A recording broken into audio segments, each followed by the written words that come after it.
এটা বিনাপানি ঘাট। আর এই বিনাপানি ঘাটে আমাদের একটা ভাই গৌতম, ও ওই বেঞ্চি জাল পাতে। এখন তো প্রচুর জোয়ার হচ্ছে এবং মাছও হচ্ছে, তো এখন ও জালটা পাততে যাবে আর আমরাও সাথে যাব এই জালটা কীভাবে পাতা হয় এবং কি কি মাছ পাওয়া যায় সেটা দেখার জন্য। দেখা যাক, আপনারা সঙ্গে থাকুন। আশা করি এই জালটা কিভাবে পাতা হয় সেটা আপনারা দেখতে পাবেন। এর আগে হয়তো দেখেছেন কিন্তু রাত্রে, কিন্তু আজকে দিনের বেলা পরিষ্কারভাবে দেখতে পাবেন। মাঝি নাকি? ভালো, তবে এখানটা খুব জালের মানে টান পড়ে খুব, বলো স্বপনদা। আর এর ফাঁসগুলো অনেক বড়, যেহেতু ওই অত টান, যদি সরু ফাঁস হয় তাহলে জলের এটা রাখতে পারবে না। এই জালগুলো খুব মূল্যও আছে। কিরকম মূল্য স্বপনদা? প্রায় 1 লাখ টাকার মতো না? 1 লাখের উপরে দাম।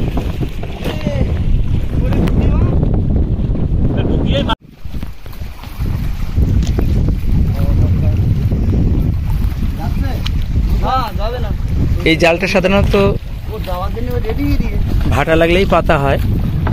যখন জোয়ারের পরে যখন ভাটা লাগে তখনই এই জালটা পাতা হয়। আর ভাটার সময় কিন্তু জলের তীব্রতা প্রচুর স্রোত থাকে, অর্থাৎ জলের টানটা খুব গতিতে থাকে। জোয়ারেও টান থাকে, কিন্তু জোয়ারের থেকে ভাটায় প্রচণ্ড টান থাকে। অনেক ধরনের মাছ পড়ে এতে। দেখা যাক, অনুপ ধরছ? একটা সাইডে ধরো, ড্রামটা ধরে।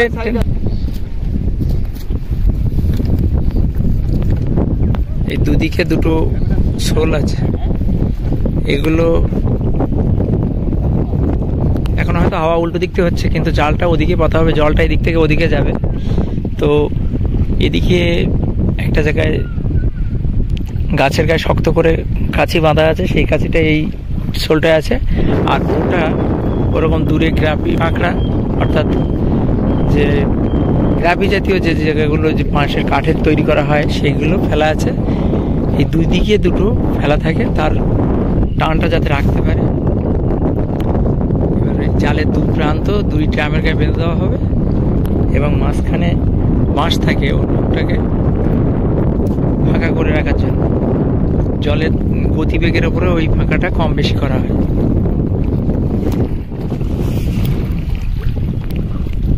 কাছিগুলো বেশ মোটা আছে, টান তো তীব্র পড়ে।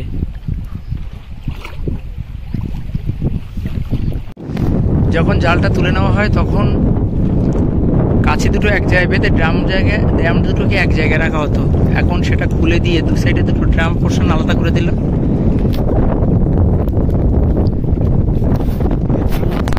খুব টান।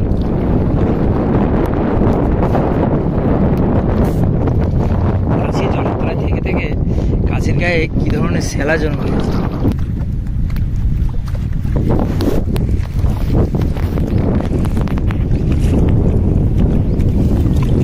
এতটাই টান পড়ে যে মুখটা ওইরকম গদলা মতো করা।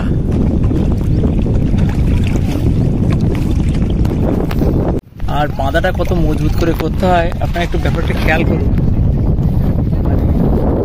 এত মোটা কাছি, তারপরে এটাও কতটা মোটা করা।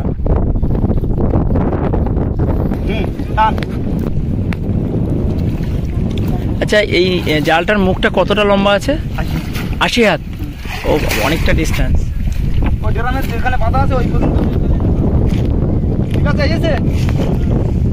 জালটা এবার কিন্তু ছাড়া হচ্ছে, অর্থাৎ একটা প্রান্ত ছেড়ে দেওয়া হচ্ছে বেঁধে।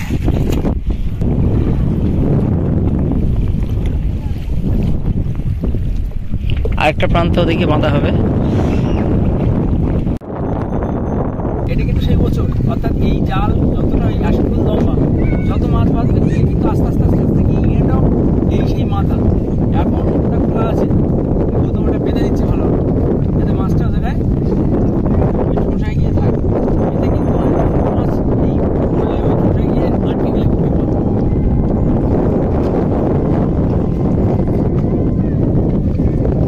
ভাইটাল জিনিস আছে, খেয়াল করেছেন? এই যে জালটা আমরা ভাবছিলাম সোজা এখান থেকে আসবে, জালের মধ্যে ঢুকে যাবে, গিয়ে ওই তা নয়, এর মধ্যে একটা এমন একটা ফোল্ডারিং করা আছে, খেয়াল করলে বুঝতে পারবে। মানে তুমি আসতে পারবে, কিন্তু কোনো রকমের টান পাল্টে গেলে বা কোনো কারণে তুমি মনে করলে মাছ ধরে কিন্তু বেরিয়ে যেতে পারবে। তার জন্য এর মধ্যে একটা জাল দিয়ে একটা রাউন্ড করে সেখানে একটা ছোটো লুক করা আছে, মানে ঢুকবে ভিতরে আটকে যাবে কিন্তু রিটার্ন করতে পারবে, যেটা আটলে করা থাকে। আচ্ছা, সেরকম একটা সিস্টেম এর মধ্যেও করা আছে। মানে কোনো ক্রমে যদি এই ফাঁসে একবার ঢুকে যাও ভিতরে, তাহলে কিন্তু তুমি রিটার্ন করতে পারবে না। মানে অনেক সময় অনেক মাছ কি হয়, জলের স্রোতে উল্টো দিক দিয়ে খুব শক্তি দিয়ে বেরিয়ে যায়, এর মধ্যে ঢুকে গেলে যেতে পারবে। মানে অনেকটা টেকনোলজি ব্যবহার করা আছে করে বাঁধা।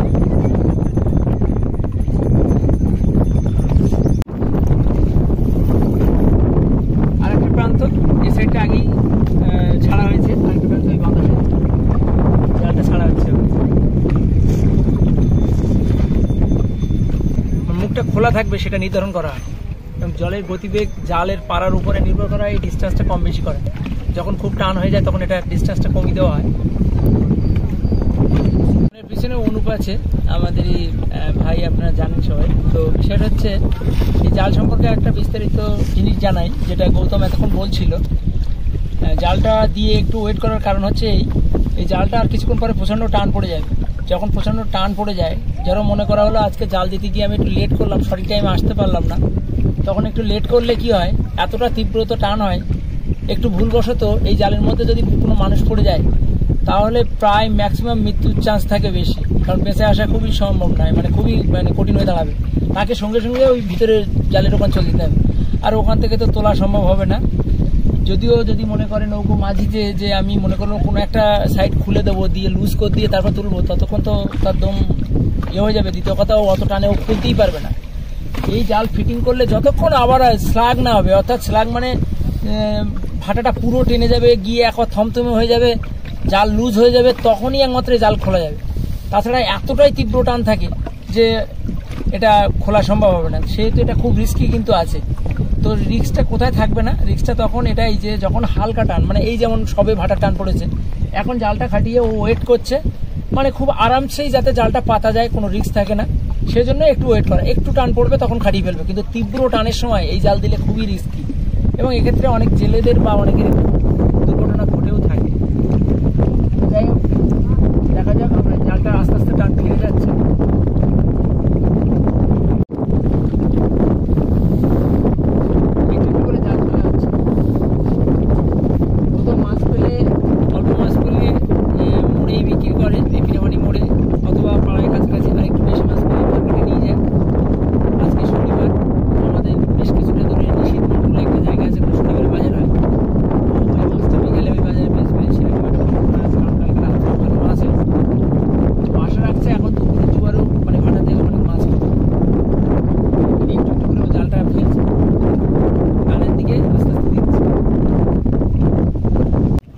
আপনারা দেখছেন এই যে দড়িটা, আর এই দড়ি গায়ে দেখুন একটা বোতল বাঁধা আছে। এই দড়িটা অ্যাকচুয়ালি ওই যে ওচলটা বলছিলাম যেখানে মাছ ছাড়া হবে, মানে ওখানে এসে নৌকাটা ধরবে যখন, তখন এই দড়িটাও আবার পাওয়ার ব্যাপার থাকে। তার জন্য এই ছোটো বোতলটা বাঁধা আছে, এটা ধরবে, ধরে এই দড়িটা দিয়েই ওই যেখানে মাছটা যে ঠোঁসে আটকে থাকবে ঠোঁসটা ধরার জন্য এখানে ওই দড়িটা দেওয়া আছে।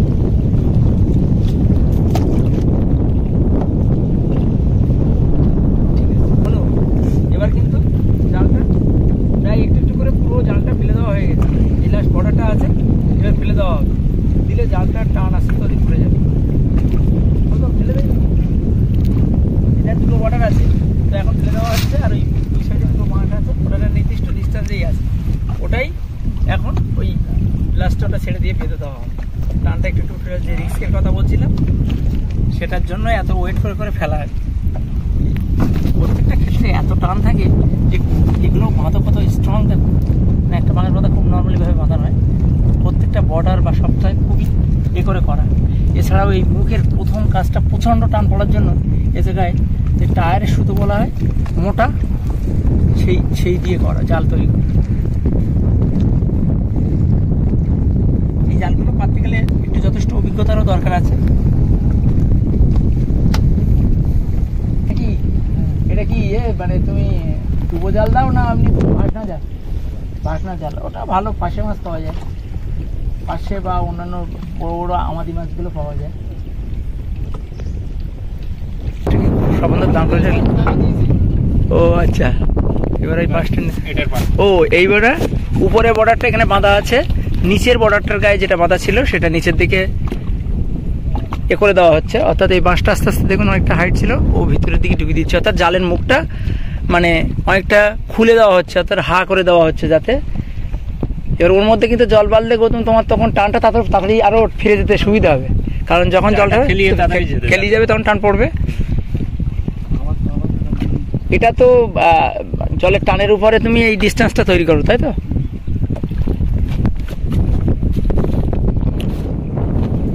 স্বপনদাও এই সাইডে একইভাবে নিচের প্রান্তটা নিচের দিকে অনেকটা দিয়ে ধরে দাঁড়িয়ে আছে।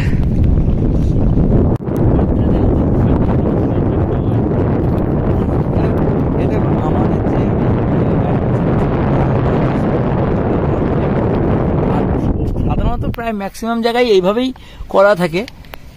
ওটা যদিও একটু, এটা অনেকটা ছোট করে করা, বাঁশ মোটা বাঁশ ইয়ে করে যেভাবে কমাসিতে ওই ছোট ছোট করে নিন্দি দিয়ে ছিদ্র করে করা হয়, সেভাবে চটাগুলো দিয়ে একটা সুন্দর কুঁড়ে ঘর মতো করা। রাত্রে অনেক সময় এমন অবস্থা হয় তখন একটু এ হলেই হয়। তবে এটা আবার সুবিধা হয় কি, তোলাফেলা করা যায়, জালটা স্পেস অনেক বেশি পাওয়ার জন্য অনেক সময় সরিয়ে দেওয়া হয়। হাওয়ার জন্য জালটা পাততে অনেকটা অসুবিধা হচ্ছে, অর্থাৎ টানটা উল্টো দিকে ফিরে যাচ্ছে কিন্তু হাওয়ায় কিছুটা ঠেলে রাখছে। গৌতম এবার ফিরে গেছে নাকি? জালটা এবার বেঁধে দিচ্ছ? ওটার হাইটটা কেমন রাখছো? হাত দেড়েক? এই টান ফিরে গেল মানে এইবার কি দ্রুত ইয়ে হয়ে যাবে।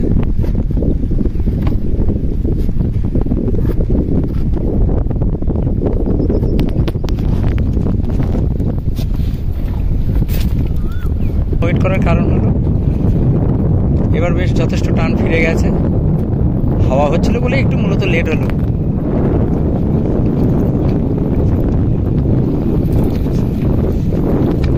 ওটা এর থেকে অনেকটা ঢুকানো আছে, এটা সুলিটা আরো উঁচু, আরো ঢুকবে। অত না অনুপ, অত না, না যত বেশি দেবে ওদিকে আবার টান তীব্র হবে, তখন হ্যাঁ সম্ভাবনা থাকবে, রিস্কও সেই রকম হবে।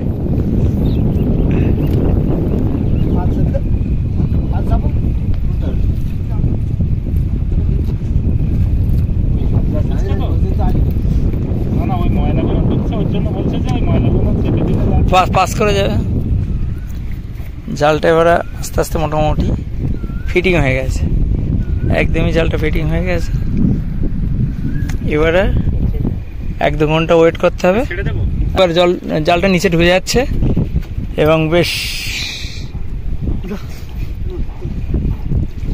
ব্যাস জাল ফিটিং হয়ে গেল, আর প্রচন্ড টানে জাল সেট হয়ে গেল। পরবর্তীতে আপনারা দেখেছেন ওই সামনে একটা শোল দেওয়া আছে, ওই শোলটা এসে টেনে ধরে এবার নৌকাটা নিয়ে আমরা কুলের দিকে যাব। কুলে গিয়ে 1-2 ঘন্টা পরে এসে একবার মাছ ছেড়ে নেওয়া হবে, কারণ কিছু কিছু মাছ আছে কাঁকড়া পড়ে ওই জাল, মানে এখন ভালোই কাঁকড়া পড়ছে, তাতে কি হয় ওই জালের ওই ঠোঁসটা কেটে দেয়, তাতে মাছও বেরিয়ে যায়, জালটাও ক্ষতিগ্রস্ত হয়। তো তখন জাল পাতা হয়ে গেছিল, এবারে সেই জালের ওচল ছেড়ে মাছ তোলার জন্য যাওয়া হচ্ছে। এই জালটা তো এমনি ভাটা হলেই তোলা হবে, কিন্তু 1.5-2 ঘন্টা পর পর জালে মাছটা ঝাড়া হয়। তো এখন জালের কাছাকাছি যাওয়া হচ্ছে, এতক্ষণ কুলে থাকা ছিল।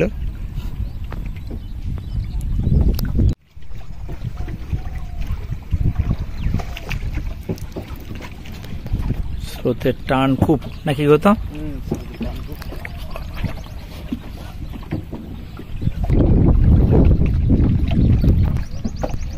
এখন তো সেই ছোট বোতলটা ধরা হবে, তাই তো? সে তো ওই ভাসছে। আর এই ওচলের ঝাড়ার জন্য, অর্থাৎ যে মাছটা যে ঠোসায় আটকে আছে এই ঠোসাটা ধরার জন্য এই যে আস্তে আস্তে আস্তে আস্তে, বাবা খুব টান, খুব টান, খুব টান।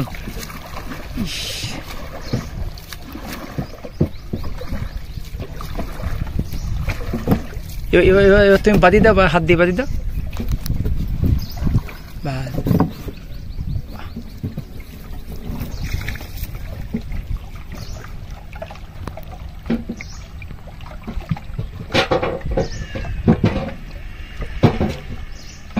কি টান, সঙ্গে সঙ্গে নৌকাটা ঘুরে গেল।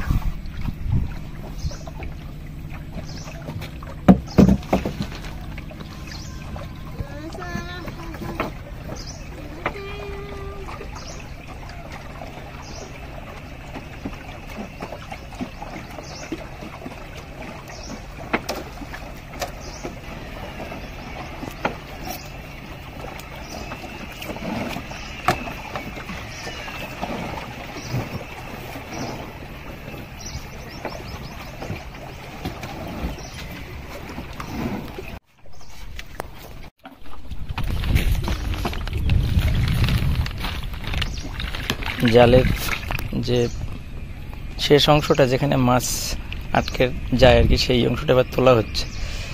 ভাটার সময় প্রচণ্ড টান।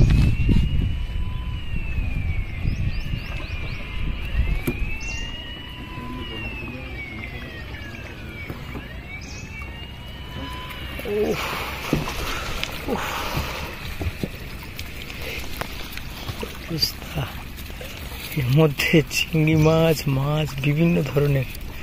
ও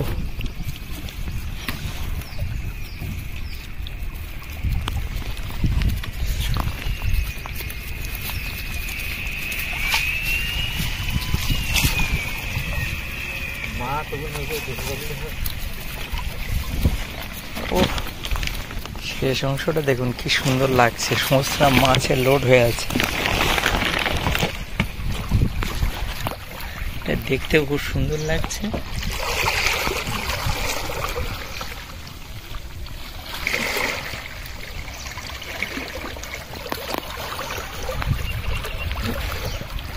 এটা পুরো মাছে ভর্তি হয়ে আছে। অবশ্য সাথে বিভিন্ন রকম পাতাপতিও আছে আর বিভিন্ন ধরনের মাছ।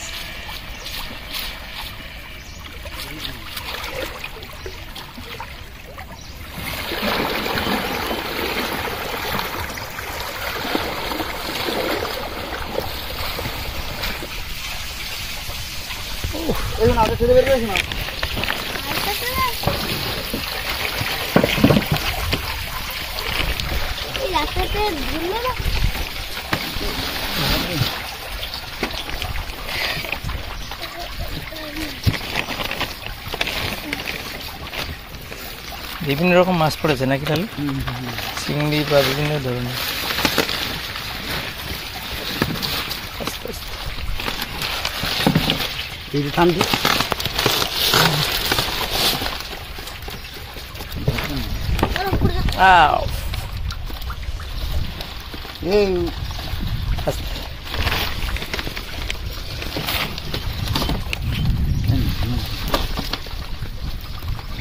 উঠে গেল ওটা বুগি মাছ,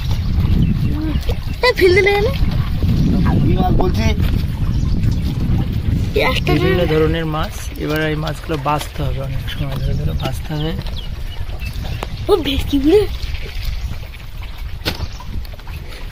তুলে দিতে এই তুমি লাভ দিচ্ছে কিন্তু দুখানটি ওটা ভোলা মাছ।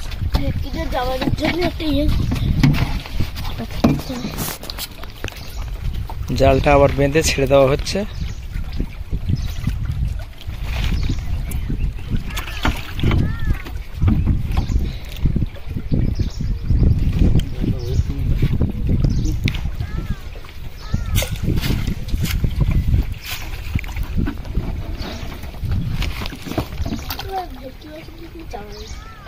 এবারে এই মাছগুলো বসে বসে বাছা হবে। তুমি ওপাশে যাবো আর ময়লাগুলো সাইড দিয়ে ফেলে দেওয়া হবে।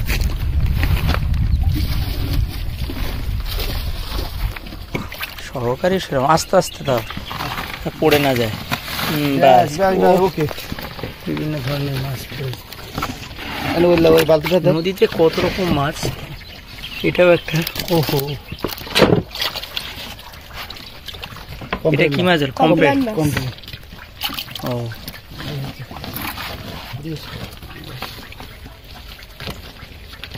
দুর্গা দেতা। ও বগি মাছ। এটা কি মাছ? আসলে জালটা এমন একটা জাল, এতে সকল রকম মাছ ওই ফাঁসাতে পড়লেই বিভিন্ন রকম মাছ দাঁড়া পড়ে। না শোনা। ও হ্যাঁ হ্যাঁ হ্যাঁ, একটা মাছ ধরে দিতে ভুলে গেছি। হ্যাঁ এটা থাকে দেখছো বিভিন্ন রকমের মাছ। তিলাভোলা, এই মাছটা তো দিয়ে দাও।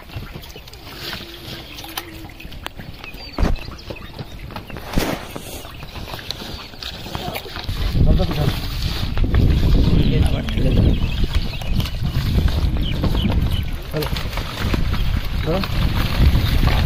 না না দেখ কাঁকড়া ওই জেলিফিশটা দাও, কাঁকড়া ওই জেলিফিশটা দাও। বুঝলি? ওই তো ওহো, এটা জেলি ফিশ, তাই তো? হ্যাঁ সামুদ্রিক জেলি ফিশ। এগুলো বেশি করে সমুদ্রে দেখা যায়, নদীতেও যদিও দেখা যায় তবে কম। না না কম না। একদিন আমরা আমাকে নৌকায় পুরো ভর্তি করে দিলাম স্কুলে এসে। আচ্ছা তাই? বাবা কাকাটা তখন বাড়ি ছিল না, লাস্টে সেই করতাম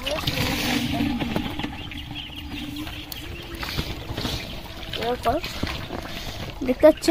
হুম, এটা জেলি ফিশ, তাই তো? জেলি ফিশটা জলে ছেড়ে দাও দেখি। আস্তে, তুমি অত কানায় যেও না।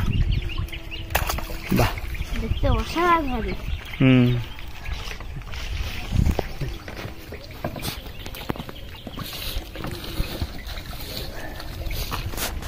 এটা কি মাছ?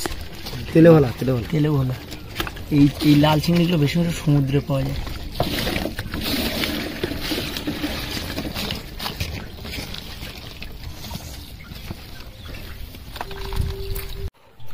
লাউ ফলিটা দেখি।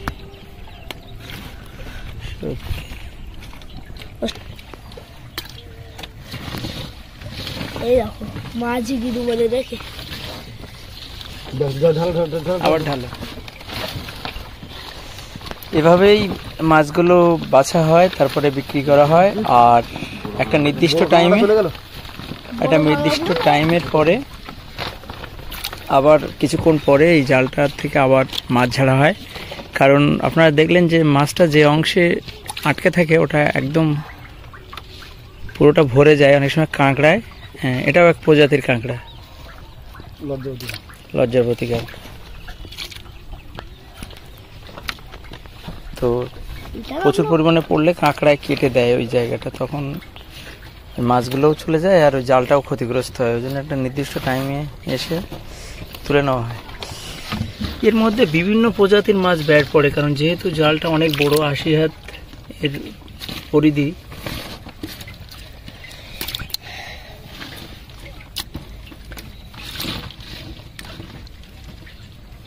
ম্যাক্সিমাম ভোলা মাছ। তেলে একটা ওচল ঝাড়া হয়ে গেল।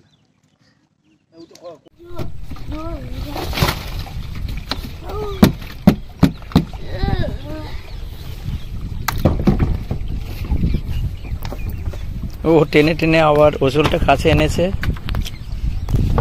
কুলে যাওয়ার আগে যতটা আবার হয়, তবে অনেক চিংড়ি মাছ দেখা যাচ্ছে এবার। ওই যে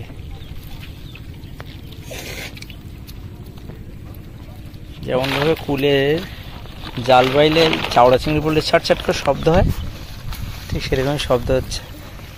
তবে এই লাল চিংড়িগুলো কুলে খুব একটা পড়ে না, বলে গৌতম। এইগুলো কিন্তু এই যেমন এই জালে পড়ছে,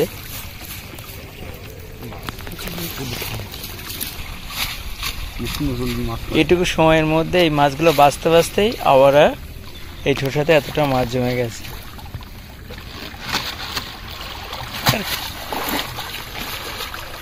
তবে এবারে পাতাপুতি কম আছে, জালটা যেহেতু ডুবে আছে ম্যাক্সিমামটাই মাছ। আর বিভিন্ন ধরনের লাল চিংড়ি আছে। ও পুরো ছটফট করছে।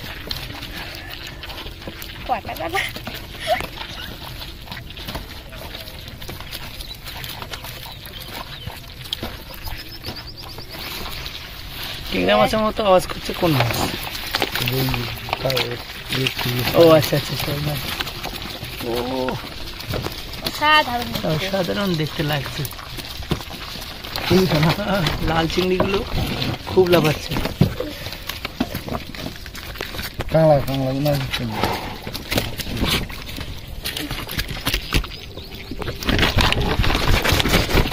ওই তো নাড় দিই না তো কাঁকড়া খেয়ে চিংড়ি পড়ে যাবে পড়ে যাবে।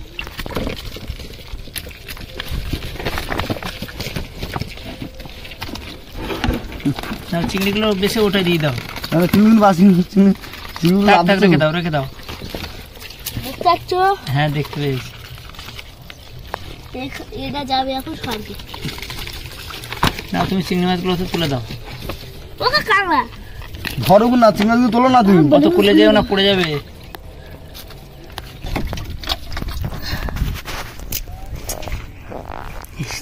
ওয়ালাইকুম সালাম। बल्लिया बल्लिया बल्लिया बल्लिया क्या कोई बल्लिया या बल्लिया बल्लिया बल्लिया কাঁকড়া সুটেস থাকি বাগা সুটে। এটা কি বলো তো? চাটা বলে। চাটা বলি। এই যা এই হাতটা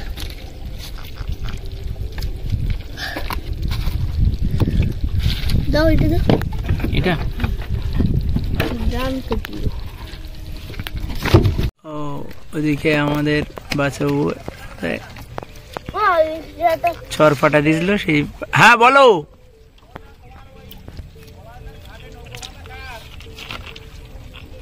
কোথায় এগুলো এগুলো কি মাছ? ওই যে লাল মাছ। হ্যাঁ গুলে মাছ। ও গুলে গুলে গুলে মাছ।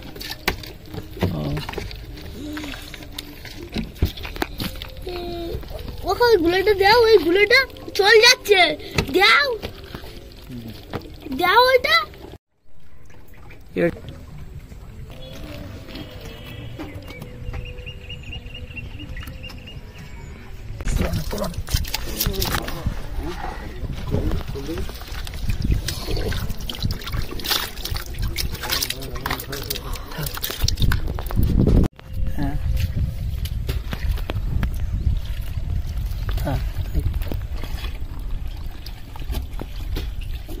এই যে তোমার হাতে কুলে যাওয়ার আগে আরো একবার ওসলটা ঝেড়ে নেওয়া হচ্ছে। জলের তলায় ডুবে যায় তখন তার পাতা কম পড়ে, যেটুকু পড়ে বেশি অংশ মাছই থাকে।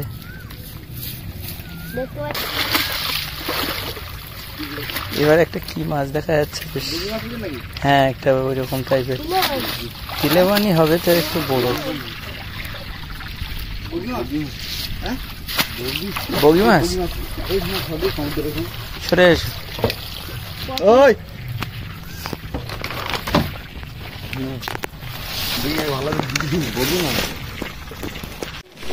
কত বেটি? ও যথেষ্ট বড়।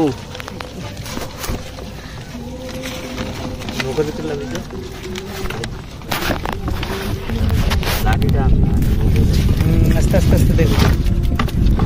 এই শোনা আছে মাছটা হলো বিশাল মাছ। বেরিয়ে আসছে। এই ওদিক দিয়ে বেরিয়ে যাবে, ওদিক দিয়ে বেরিয়ে যাবে। তুমি জালের দিকে দেখো।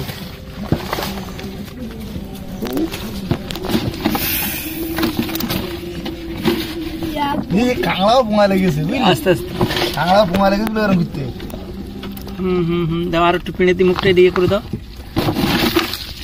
যেতে হচ্ছে।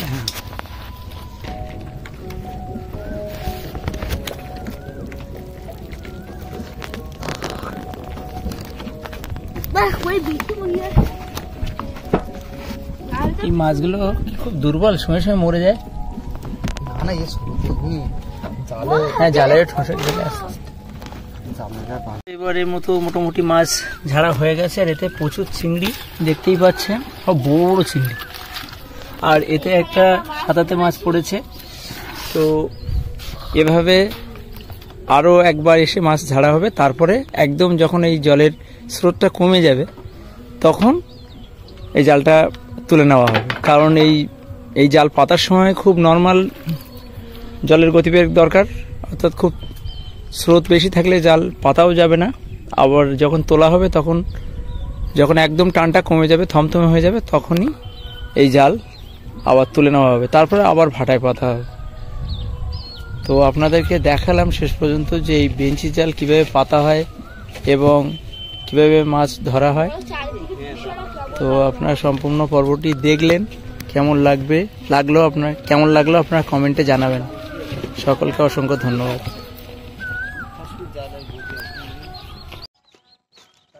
তো আপনাদের সারাক্ষণ সেই প্রথমে জাল পাতা থেকে সেই জাল পরে মাছ তোলা পর্যন্ত সমস্তটাই দেখালাম। তো এই পর্বটা আপনাদের কেমন লাগলো কমেন্ট বক্সে জানাবেন। দেখা হচ্ছে আগামী পর্বে। সকলকে অসংখ্য ধন্যবাদ।